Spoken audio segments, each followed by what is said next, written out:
When did you realize that he's a deserter? Thank you so much. He had deserted the force since 2010. And like I said earlier on, 2010 to 2011 is like a year. He deserted the force. He has a pending disciplinary matter, which he didn't attend to. Because even if you are going to go on normal retirement, if you have pending disciplinary matter, the police will not allow you. I understand there are 2 disciplinary matters that is to face. It's more than 2. First of all, before I come to the letter he has paraded, let me show you some certain things. Because it is important for people to know. This is a signal for everybody to know. When he was deployed to go on course, JCC in Police Staff College, he refused to proceed on course. He was queried for that. Then subsequently, he was transferred. He was transferred to Niger State Police Command in 2000. And everybody is therefore on the 24th September 2010. He refused to proceed. That make it under query. So he was queried and he has pending disciplinary matter. So in this process, after this period, he went in. So where has the police taken this step against him at that time? Yeah, there's no any time limit in dealing with desertion. Now, talking about when he did not show up for the training. He didn't show up for the course, then he was being looked for as a deserter. And it is in that process he went and contested for an election. Because the letter is, this is a copy of the letter, which read 2014. And he contested for an election in 2011, general election. His name was even the first among the constituents in Bauchi State under the ACN. Then police were still looking for him. Suddenly to emerge with this letter. And for everybody that's looking at this letter is dated 5th October 2014. And there's a forwarding instruction to the Inspector General of Police Service Commission because this letter is suspected to be forged. It's suspiciously forged. And police have started investigation. And that's a criminal offense. It's a criminal letter to forge. Let me finish, gentlemen. Let me finish. While you are talking. This is what I have.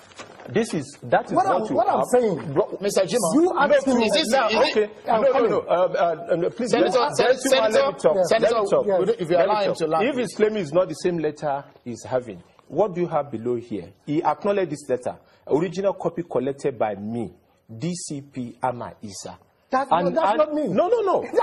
And that's what you acknowledge. This is what you acknowledge. This is another impersonation. This is my document. Which we are doing.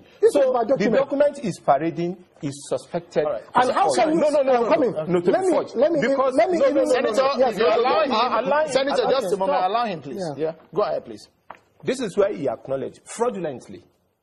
This is the letter we could trace in the first episode. Now, let me even see what. No, you didn't give me your own. I will give it to Akimba. Let me see why you said I acknowledge. Let me please, Senator, if you allow him. So he acknowledged this letter, but the point we are trying to make is that you cannot desert the force in 2010, went and contested for election in 2011, and come back in 2014 with a retirement letter, which is now backdating your retirement to 2010. About 3 or 4 years later. 4 years, clearly 4 years later.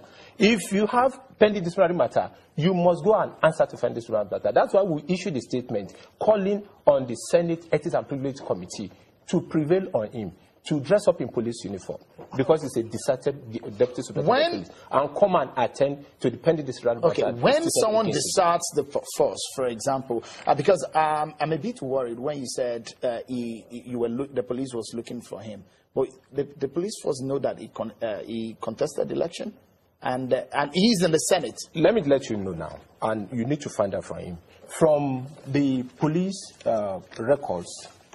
From the police record, what you have as what we know him for is DSP force number AP number 57300 DSP Mohammed Isa Ama.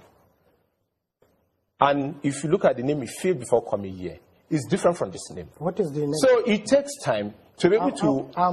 Even surprised. Senator, if you allow him, please, I will allow you to. Yes, the name we know him with is DSP Mohammed Isa Ama. But the name you have as a senator is different, and that's what prompted the investigation. Okay. The IG, I want to make one statement before we go further. The IG on issue of Kaduna Abuja Road, the IG never called him on this matter. The IG have never spoken with him. Were you there when he? Yes, I was there at the Senate. When the call was made to... No. That's a wrong accusation. Why would the Inspector General of Police... Okay, let me even give you... No, Senator, because I'm coming to you now. The Senate Committee on Police Affairs deal with issues that have to do with the Senate.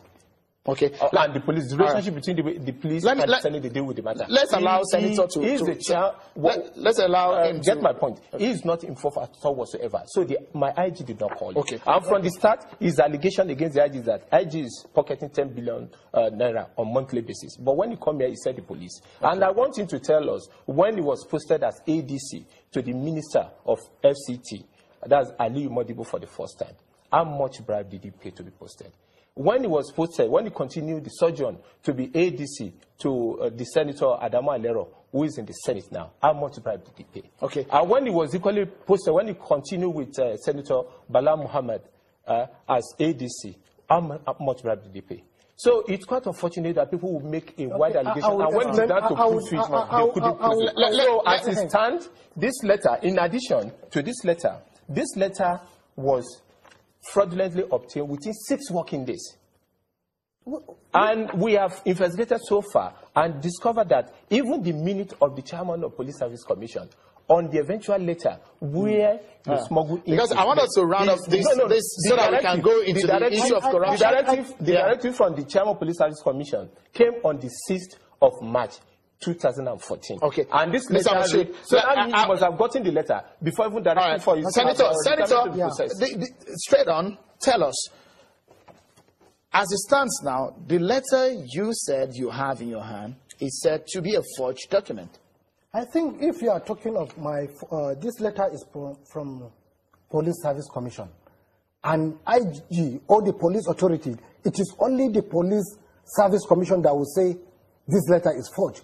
You cannot tell me that somebody's document is forged. Senator, twice. Apart from that Senator, yes. you did not.